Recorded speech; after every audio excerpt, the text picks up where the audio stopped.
2 Samuel, capítulo 12. O Senhor enviou Natã a Davi. Natã foi falar com Davi e lhe disse: Havia numa cidade 2 homens, um rico e outro pobre. O rico tinha ovelhas e gado em grande número, mas o pobre não tinha coisa nenhuma, a não ser uma cordeirinha que havia comprado.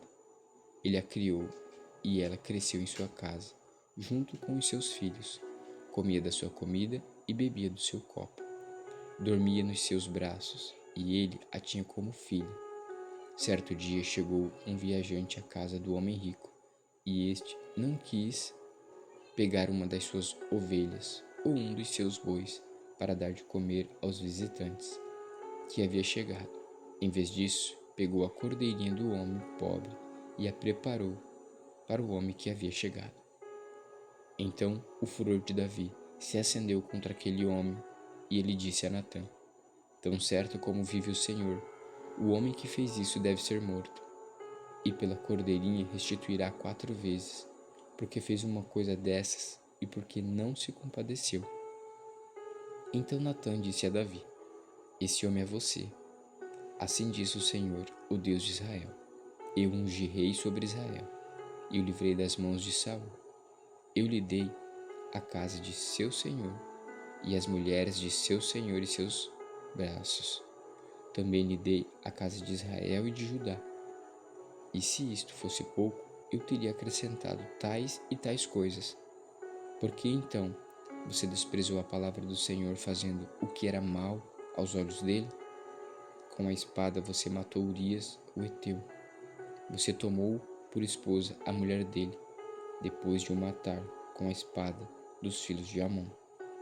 Agora, pois, a espada jamais se afastará da sua casa, porque você me desprezou e tomou a mulher de Urias, o heteu, para ser sua mulher.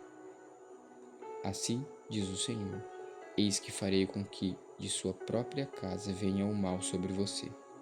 Tomarei as suas mulheres à sua própria vista e as darei a outro homem, que se deitará com elas em plena luz do dia.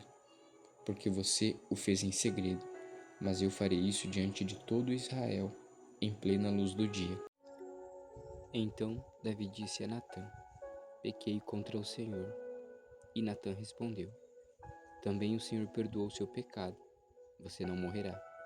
Mas, porque com isto você deu motivo a que os seus inimigos blasfemassem, também o filho que lhe nasceu morrerá. Então Natã foi para sua casa. E o Senhor feriu a criança que a mulher de Urias teve com Davi, e a criança adoeceu gravemente. Davi suplicou a Deus pela criança. Davi jejuava, e entrando em casa passava a noite deitado no chão. Então os anciãos do seu palácio se aproximaram dele para o levantar do chão, porém ele não quis e não comeu com eles. No 7º dia a criança morreu, e os servos de Davi ficaram com medo de informá-lo de que a criança estava morta, porque diziam: quando a criança ainda estava viva, falávamos com ele, mas ele não dava ouvidos à nossa voz. Como então vamos dizer a ele que a criança morreu? Poderá fazer alguma loucura. Mas Davi notou que os seus servos cochichavam uns com os outros e entendeu que a criança havia morrido. Então perguntou: A criança morreu? Eles responderam: Morreu. Então Davi se levantou do chão, lavou-se, ungiu-se, trocou de roupa, entrou na casa do Senhor e adorou. Depois voltou para o palácio e pediu comida. Puseram-no diante dele e ele comeu. Os seus servos lhes disseram: Que é isto que o Senhor fez? Pela criança viva o Senhor jejuou e chorou, mas depois que ela morreu, se levantou e se pôs a comer.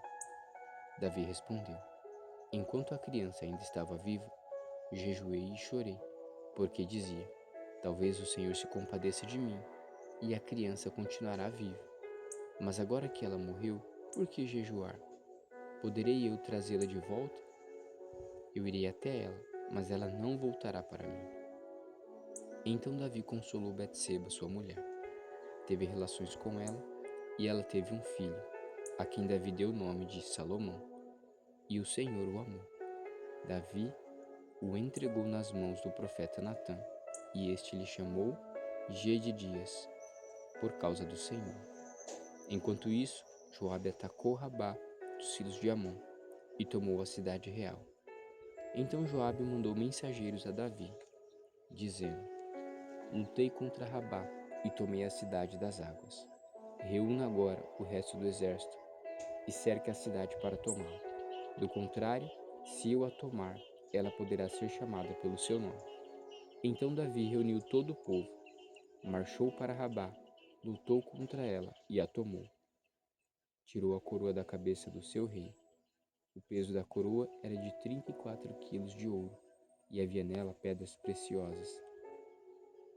Essa coroa foi posta na cabeça de Davi, e à cidade ele levou muitos despojos. Também trouxe o povo que nela havia, e os fez trabalhar com serras, picaretas, machados de ferro e em fornos de tijolos. Davi fez o mesmo com todas as cidades dos filhos de Amon. Depois, voltou com todo o exército para Jerusalém.